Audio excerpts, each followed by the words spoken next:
Hello बच्चों, एक बार फिर से स्वागत है आपका अपने YouTube चैनल गुरुकुल में। और आज हम बात करने वाले हैं यूपी बोर्ड क्लास 12 फिजिक्स के चैप्टर 3 के बारे में, जो कि है वैद्युत विभव। यह एक बहुत ही इंपॉर्टेंट चैप्टर बच्चा, यह क्या बहुत ही इंपॉर्टेंट चैप्टर है और हमारी ज़िंदगी से भी रिलेटेड है। जैसे अभी तक हम पढ़ते आए ना कि पंछी क्यों एक तार पर बैठती है, उसे करंट नहीं मारता है। हम एक तार को पकड़ कर लटक जाएंगे तो क्या हमें करंट मारेगा? तो हम लोग जानते हैं नहीं मारेगा। क्यों नहीं मारेगा? वो सारी चीज़ें हम आज वैद्युत विभव में पढ़ेंगे। इससे पहले भी हमने क्या पढ़ लिया है? हमने कूलाम के नियम तथा वैद्युत क्षेत्र की तीव्रता पढ़ ली है, हमने गॉस का प्रमेय पढ़ लिया है। तो जो बच्चे अभी तक ये चैप्टर नहीं पढ़े हैं उन्हें पैनिक होने की आवश्यकता नहीं है। वो बच्चे क्या करें, अभी से पहले जो बहुत सारे बच्चे हमारे साथ नए जुड़े हुए हैं, इसलिए मैं ये चीज़ें बता रहा हूँ, वो पहले वैद्युत विभव अपना पढ़ना स्टार्ट कर लें। और जो टाइम मिले, जैसे जिस दिन लेक्चर नहीं आया या जिस दिन संडे है, कोई आप खाली हैं, स्कूल नहीं गए, तो उसमें वो बैकलॉग को प्रिपेयर करें। आप पीछे के बैकलॉग को प्रिपेयर करने में ये सारी क्लासेस छोड़ते जाएंगे तो फिर ये बैकलॉग बनते जाएंगे। तो हमें क्या करना है, हमें बटन नहीं बना देना है। हम यहाँ से अब लाइव लेना स्टार्ट कर देंगे। क्लास तो हमारी लाइव नहीं है, ये हम लेना स्टार्ट कर देंगे वीडियो। मतलब ये जो चैप्टर चल रहे हैं साथ साथ वो चढ़ना स्टार्ट कर देंगे, जो होमवर्क मिलेंगे उसे करना स्टार्ट कर देंगे और जो बैकलॉग है उसे बाद में यूज करेंगे। चलिए अब हम बात करते हैं इस चैप्टर के बारे में, वैद्युत विभव। पंछी तार पे बैठी है, दिखाई देती है, करंट नहीं मारता। सर अभी आपने बोला कि अगर हम एक तार को पकड़ के लटक गए हमें करंट नहीं मारेगा, ऐसा कैसे? कब पॉसिबल है? ऐसा होता क्यों है? इसी का रीज़न हम इस चैप्टर में पढ़ने वाले हैं और बहुत ही विस्तार से, बहुत अच्छी तरीके से। और इस चैप्टर से कम 5 नंबर के प्रश्न हमेशा पूछे जाते हैं। तो ये चैप्टर कितना इंपॉर्टेंट है आप समझ सकते हैं। वैद्युत विभव, सबसे पहले हम इसी वैद्युत विभव पर ही चर्चा करने वाले हैं कि वैद्युत विभव क्या होता है। तो वैद्युत विभव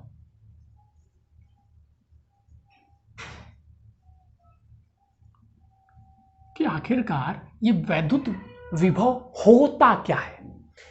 तो समझ लीजिए कि आप ब्रह्मांड में कहीं भी एक आवेश है, ठीक है, यूनिवर्स में कहीं भी, ब्रह्मांड में बोल रहा हूं, ठीक है, ब्रह्मांड में कहीं भी कोई एक आवेश पड़ा हुआ है, ठीक है। जैसे मान लीजिए ये आवेश वहां एकदम दूर पड़ा हुआ था, एकदम दूर से मैं ला रहा हूं, ठीक है, अनंत से हम बोल सकते हैं अनंत से, ब्रह्मांड में कहीं भी मतलब अनंत बोल दीजिए, सबसे बढ़िया है। तो इस आवेश को मैं, ये अनंत है, इस अनंत में से इस आवेश को मैं यहाँ पर ले आया और यहाँ पर इस आवेश, यहाँ पर एक विद्युत क्षेत्र था और इस विद्युत क्षेत्र में लाकर स्थापित कर दिया।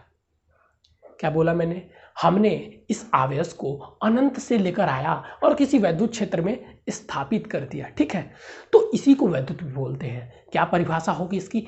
एकांक आवेश को वैद्युत, देखिए हमने क्या किया, इस आवेश को अनंत से लेकर आया और वैद्युत क्षेत्र में स्थापित कर दिया। और इस आवेश को लाने में जो हमें कार्य करना पड़ता है, इस आवेश को लाने में हमें जो कार्य करना पड़ता है वही वैद्युत विभव कहलाता है। वही क्या कहलाता है? वैद्युत विभव। तो इसकी परिभाषा कैसे देंगे?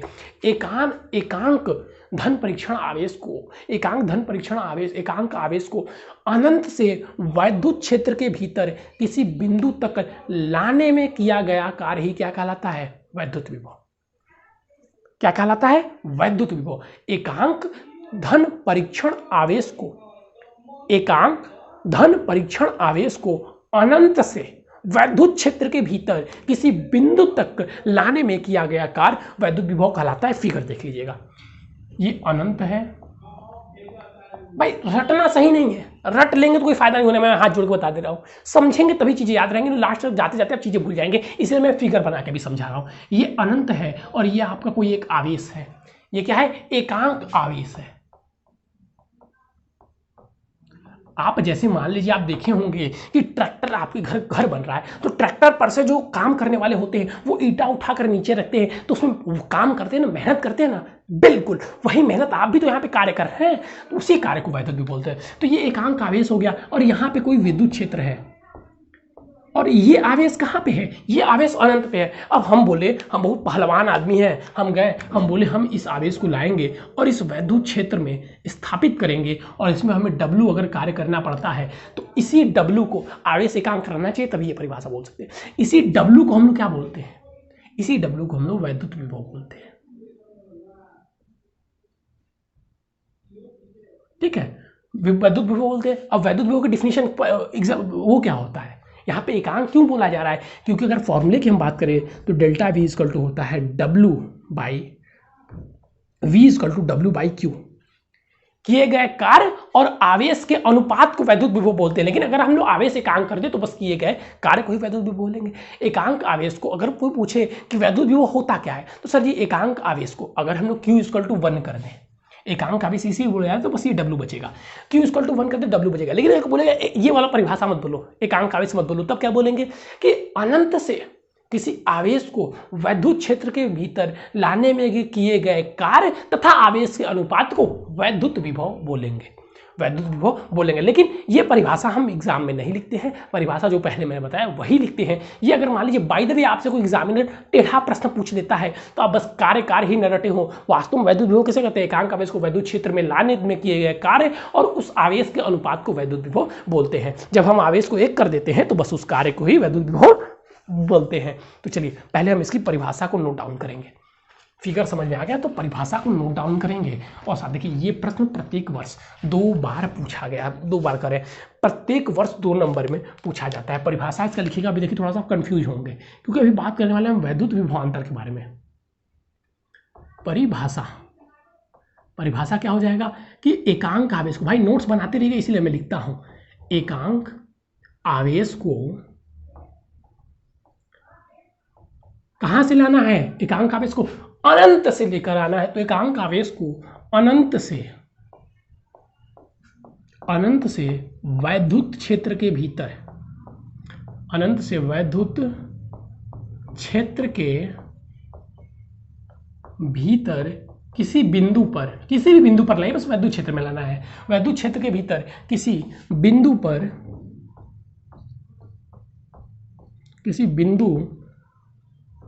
पर लाने में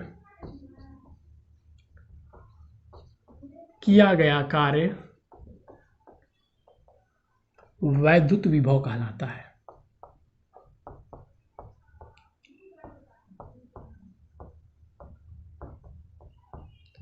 और एक बात याद रखिएगा कि जिस प्रकार बायो के प्रश्न में प्रश्न तब तक इनकम्प्लीट माना जाता है जब तक उसका फिगर न बना हो, ठीक उसी प्रकार फिजिक्स के प्रश्न में तब तक वो प्रश्न इनकम्प्लीट माना जाता है जबकि उसका फॉर्मूला या समीकरण न लिखा हो। तो इसका फॉर्मूला क्या लिखेंगे हम लोग? अभी आपको बताया V equal to W by Q. क्या लिखेंगे? V equal to W by Q. यहाँ पे क्यू नोट कर दीजिए, परीक्षण आवेश होता है। ये हमारा क्या हो गया? फॉर्मूला। अब इस फॉर्मूले से हम क्या क्या कर सकते हैं? इस फॉर्मूले से हम इसका क्या निकाल सकते हैं? मात्रक। तो हम मात्रक निकालते हैं। V इक्वल टू कार्य का मात्रक जूल, आवेश का मात्रक कूलाम। तो क्या होगा मात्रक? सर जी मात्रक हो गया जूल पर कूलाम। इसी को हम लोग क्या बोलते हैं? वोल्ट भी बोलते हैं। क्या बोलते हैं? वोल्ट। इसी को हम लोग क्या बोलते हैं? वोल्ट भी बोलते हैं। विभव का मात्रक क्या बोलते हैं? इसे जूल पर कूलाम या वोल्ट भी बोलते हैं। इतनी चीजें हमें यहां तक सर समझ में आ गई, पॉइंट टू पॉइंट आपको चीज समझ में आ गई। अब सबसे इंपॉर्टेंट पॉइंट कि ये जो वैद्युत विभव है, ये जो आपको वैद्युत विभव दिखाई दे रहा है, यह एक अदिश राशि है।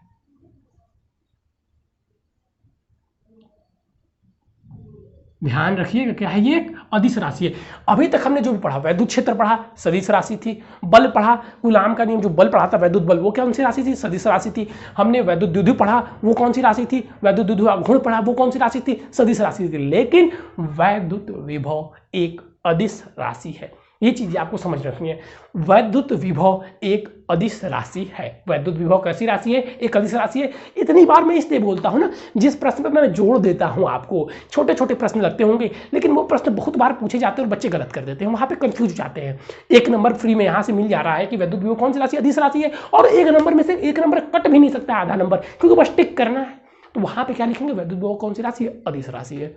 अच्छा, यहां तक सर चीजें कंप्लीट हो गई।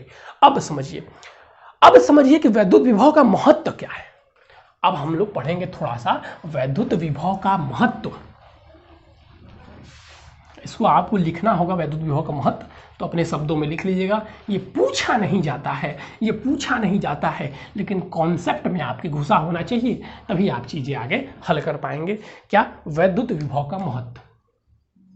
जो चीजें लिखना है, जो इंपॉर्टेंट है, वो मैं खुद लिखवाऊंगा, लेकिन ये आपको अगर लगे समझ में, देखिए इंपॉर्टेंट का मतलब क्या होता है, जो बस पेपर में इंपॉर्टेंट वो मैं लिखवाऊंगा, जो लगे कि बहुत एकदम आएगा ही आएगा तो वो प्रश्न में परिभाषा लिख देता हूं, लेकिन ये सारे प्रश्न आ भी सकते हैं और नहीं भी, तो इसको आपको अपने से नोट डाउन करने हैं, ठीक है। वैद्युत विभव का महत्व, क्या महत्व है, जो भी पंछी वाला और आदमी वाला एग्जाम्पल बताया वही महत्व है कि वैद्युत विभव, वैद्युत धारा तभी प्रवाहित हो सकती है, वैद्युत विभव के कारण ही वैद्युत धारा प्रवाहित होती है। वैद्युत धारा तभी प्रवाहित होगी जब वैद्युत विभव भिन्न भिन्न होगा। क्या बोला मैंने, वैद्युत विभव, वैद्युत धारा तभी प्रवाहित होगी जब वैद्युत विभव भिन्न भिन्न होगा, वैद्युत विभव भिन्न भिन्न होगा। अब एक बात आपको यहां पे इंपॉर्टेंट रखनी होगी, जब हम दो वस्तुओं को लेके आए, जिनकी हम दो वस्तुओं को लेके आते हैं, देखिएगा फिगर की तरह, फिगर के थ्रू एग्जाम्पल ध्यान समझिए, इनका अधिक विभव है इनका, ठीक है, उच्च विभव, ये ऑब्जेक्ट है, इसका विभव क्या है, उच्च विभव है। देखिए पहली क्लास में थोड़ा सा आपको बेसिक से समझाना जरूरी होता है ताकि आपको चैप्टर वो दिमाग में घुसे। और दूसरी ये क्या है, ये निम्न विभव है। वो कौन सा विभव था, वो उच्च विभव था, और वहीं पर ये क्या है, ये निम्न विभव। कुछ बच्चे कहते हैं सर आपको बहुत पसीना होता है, बहुत पसीना नहीं होता है। अभी इससे पहले मैंने क्लास 10th का लेक्चर लिया और फैन ऑफ रखनी पड़ती है ताकि आपको ईको की आवाज़ न सुनाई दे, आपको ईको की आवाज़ न सुनाई दे, उससे आपको साउंड क्वालिटी अच्छी रह जाएगी। और उतने अमीर भैया हैं नहीं कि AC लगवा ले, ठीक है। तो चलिए इधर ध्यान दीजिए। तो उच्च विभव और निम्न विभव, ये दोनों चीजें हमें समझ में आ गई कि ये उच्च विभव है और ये क्या है, ये निम्न विभव है। तो उच्च विभव और निम्न विभव दो वस्तुएं हैं, ये क्या है, ये ऑब्जेक्ट नंबर 1 है और ये ऑब्जेक्ट नंबर 2 है। इन दोनों को संपर्क में जब लाया जाएगा ना, तो इनमें से आवेश, मान लीजिए एक तार हमने लिया और इसके संपर्क में ला दिया, तो आवेश प्रवाहित होने स्टार्ट हो जाते हैं, आवेश प्रवाहित होने शुरू हो जाते हैं।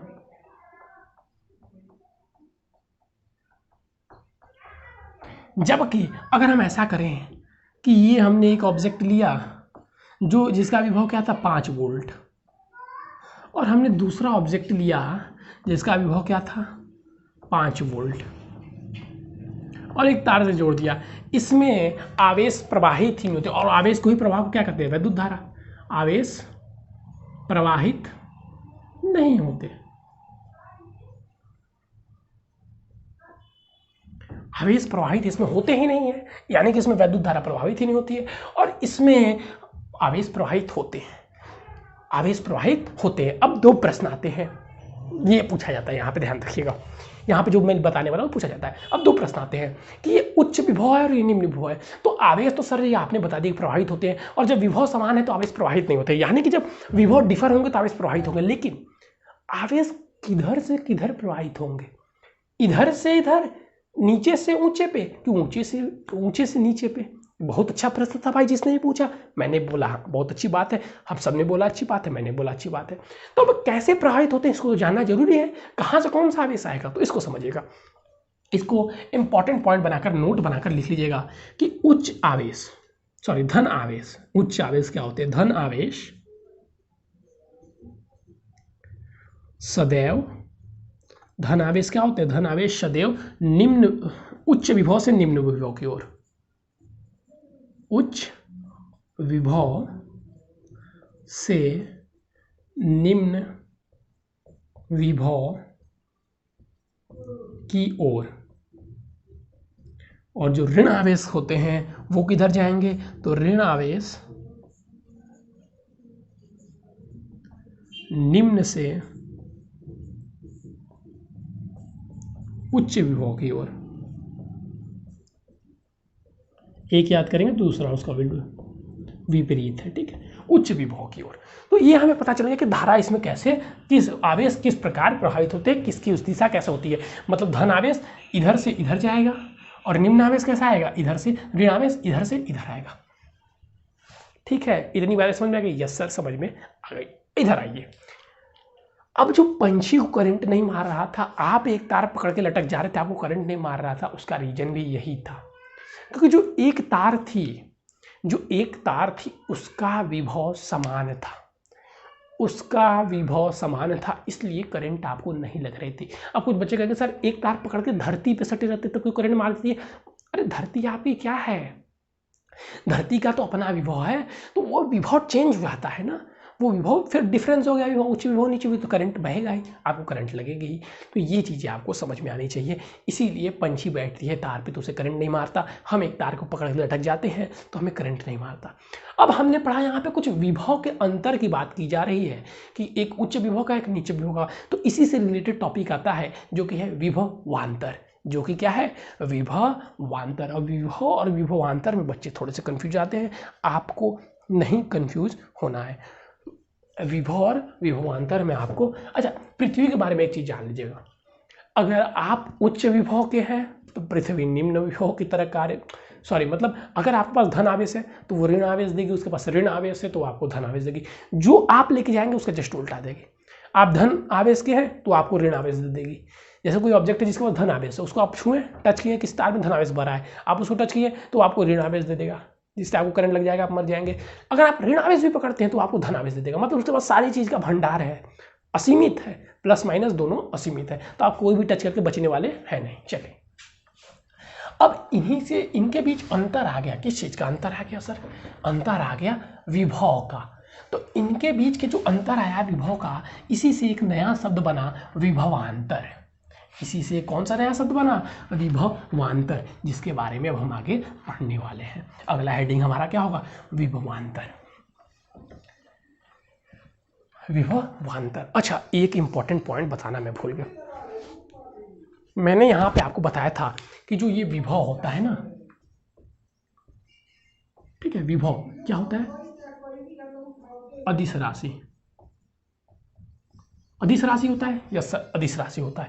तो यहां पे फॉर्मूला क्या बताया, V=W/Q। इसमें जो आप ये Q का मान रखेंगे ना, इसमें विभवांतर में भी, इसमें और विभवांतर में भी, इसमें तो अब रखने की जरूरत नहीं पड़ती, विभवांतर में जो हम रखेंगे तो Q का मान जो हम रखेंगे वो उसके चिन्ह के साथ रखेंगे, चिन्ह के साथ रखेंगे, यहीं से लिख लीजिए, चिन्ह के साथ रखेंगे, ठीक है। Q का मान कहाँ रखेंगे, चिन्ह के साथ रखेंगे। चीज़ें आपको यहाँ पे पता होनी चाहिए। अभी मैं क्वेश्चन करवाऊंगा, आपको भेजूंगा, तो आपको चीज़ें भी अच्छे से क्लियर हो जाएंगी। इससे पहले हम चिन्ह के साथ नहीं रखते थे, बस Q है तो उसका परिमाण रखते थे, क्योंकि ये अदिश है तो इसमें साइन भी रखना आवश्यक है। चलिए अब हमें किसके बारे में चर्चा करनी थी, वैद्युत विभवांतर।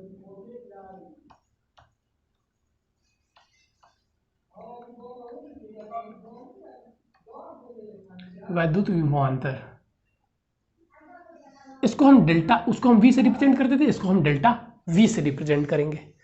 अब ये क्या है सर, दोनों की परिभाषाएं लगभग आपको सुनने में तो सेम लगेंगी, अभी नाम भी पढ़ने में सेम लगा, वो वैद्युत विभव था और ये क्या हो गया, ये आपका वैद्युत विभवांतर हो गया, ये वैद्युत विभवांतर हो गया और वो आपका वैद्युत विभव था। अच्छा इसकी परिभाषा क्या हो जाएगी और ये क्या होता है समझिएगा। इससे पहले वैद्युत विभव में हम आवेश अनंत से ला रहे थे किसी वैद्युत क्षेत्र में, और उसी में जो कार्य करना पड़ रहा था, एकांक आवेश को वैद्युत क्षेत्र में लाने में जो कार्य करना पड़ रहा था, उसी को हम वैद्युत विभव बोल रहे थे। लेकिन अब वैसा नहीं है, अब ये हमारा आवेश जो हम पहले ला चुके हैं वो तो हम ला चुके हैं, ये ई मान लीजिए आपको वैद्युत क्षेत्र है, आवेश जो हमें लाना था वो हम ला चुके हैं। अब इसमें दो, मान लीजिए एक बिंदु ए पर हम आवेश Q लाकर Q0 लाकर रख दिए हैं, तो अब इस आवेश को वैद्युत क्षेत्र के भीतर ही एक बिंदु से दूसरे बिंदु तक ले जाने में जो कार्य करना पड़ेगा उसे ही वैद्युत विभवांतर बोलते हैं। इस एकांक आवेश को वैद्युत क्षेत्र के भीतर एक, वहां पे अनंत से ला रहे थे, अनंत पे वैद्युत क्षेत्र, अनंत से वैद्युत क्षेत्र में ला रहे थे, लेकिन यहाँ पे क्या कर रहे हैं, यहाँ पे ये वैद्युत क्षेत्र है और इसी वैद्युत क्षेत्र में एक बिंदु से दूसरे बिंदु तक लेके आ रहे हैं, इसी वैद्युत क्षेत्र में क्या कर रहे हैं, एक बिंदु से दूसरे बिंदु तक लेके आ रहे हैं, और इसी को बोलते हैं वैद्युत विभवांतर। ये भी इंपॉर्टेंट है, इसकी परिभाषा आती है तो इसकी भी परिभाषा हम क्या करेंगे, नोट डाउन करेंगे। मैं लिख रहा हूँ, मेरे साथ साथ आप भी लिखेंगे। चलिए परिभाषा, वैद्युत विभवांतर, जो चीजें मैंने बोला वही लिखना है।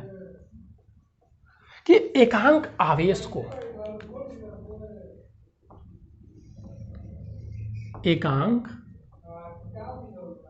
एकांक आवेश को वैद्युत क्षेत्र के भीतर वैद्युत क्षेत्र के भीतर एकांक आवेश को वैद्युत क्षेत्र के भीतर एक बिंदु से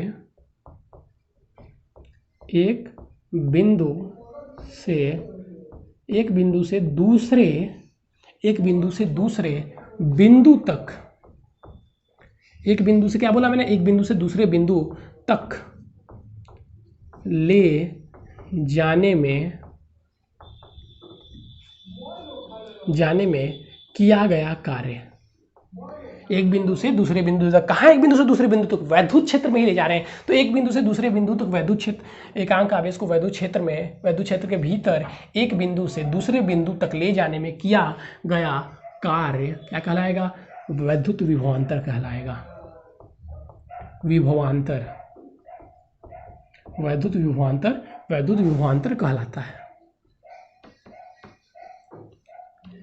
इसे डेल्टा वी से रिप्रेजेंट करते थे। फिर वही चीज जिस प्रकार बायो का प्रति फिगर के बिना इनकम्प्लीट है, उसी प्रकार फिजिक्स का क्वेश्चन कोई भी फॉर्मूले के बिना इनकम्प्लीट है। तो delta V equal to delta W क्यों ना, यहाँ पे सारी चीजें डेल्टा है, डेल्टा लगी हुई है, इस चीज को ध्यान देंगे, एक चीज को ध्यान देंगे, कहाँ लगी हुई है? डेल्टा लगी हुई है।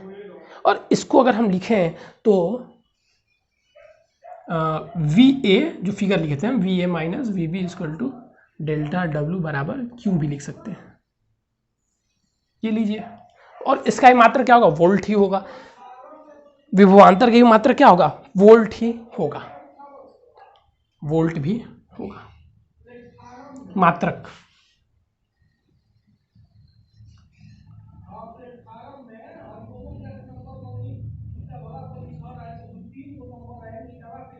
मात्रक क्या होगा भैया? मात्रक वोल्ट होगा। बहुत बढ़िया, यहां तक अगर आपको चीजें समझ में आ गई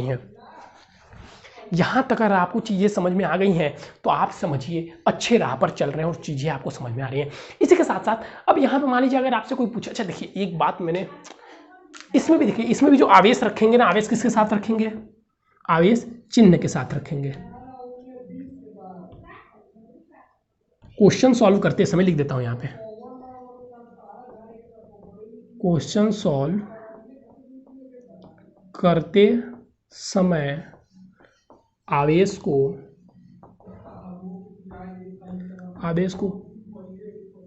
चिन्ह के साथ रखेंगे,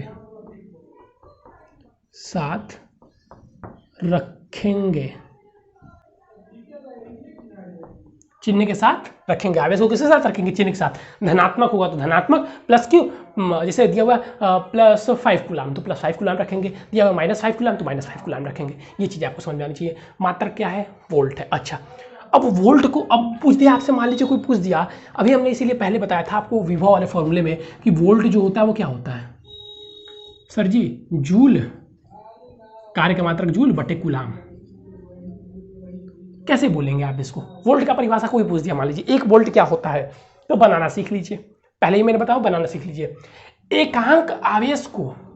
एकांक आवेश को वैद्युत क्षेत्र के भीतर एक बिंदु से दूसरे बिंदु तक भी बोल सकते हैं या अनंत से भी बोल सकते हैं, क्योंकि यहाँ पे हमें वोल्ट की परिभाषा बोलनी है ना, कि विभवांतर की ना तो विभव भी। वो और विभव का ही मात्रा क्या होता है? वोल्ट होता है, और विभवांतर का ही मात्रा क्या होता है? वोल्ट ही होता है। तो एकांक आवेश को वैद्युत क्षेत्र के भीतर एक बिंदु से दूसरे बिंदु तक ले जाने में किया गया कार्य, 1 वोल्ट वह विभवांतर है। फिर से सुनिएगा, सॉरी गलत हो गया। 1 वोल्ट वह विभवांतर है जिसमें एकांक आवेश को एक बिंदु से दूसरे बिंदु तक ले जाने में किया गया कार्य 1 जूल होता है। 1 जूल होता है। 1 वोल्ट वह विभवांतर है जिसमें एकांक आवेश को वैद्युत क्षेत्र के भीतर एक बिंदु से दूसरे बिंदु तक ले जाने में किया गया कार्य 1 जूल होता है। उसे 1 वोल्ट विभवांतर बोलते हैं। तो ये था एक परिभाषा पर कैसे बनानी थी, इसको एक कर देना है, इसको एक कर देना है, वोल्ट आ जाएगा अपने आप। ठीक है, तो ये सारी चीज़ें आपको सीखनी होगी, और चलिए बच्चों, आज के लिए बस इतना है। इस चैप्टर में आप जो चीज़ें पढ़े या फिर जो मैंने पढ़ाया चाहिएगा, बुक में रीड कीजिएगा, तब अच्छे से चीज़ें और समझ में आएंगी। और फिर यहाँ पे जो मैं आपको समझाता हूँ ना, ये बुक का भी सार समझा देता हूँ, लेकिन एक बार रीड करने से आपको वहाँ पे कोई प्रश्न पढ़ लेंगे नहीं आएगी तो आप व्हाट्सएप के थ्रू पूछ सकते हैं, कमेंट में पूछ सकते हैं, नेक्स्ट क्लास में पूछ सकते हैं, ठीक है। तो व्हाट्सएप नंबर आपको पता ही होगा, नहीं पता होगा डिस्क्रिप्शन दिया हो। नए बच्चे हैं तो चैनल को सब्सक्राइब करें, वीडियो को लाइक करें और हमसे व्हाट्सएप से भी जरूर जुड़े। थैंक यू बच्चों, हैव अ नाइस डे।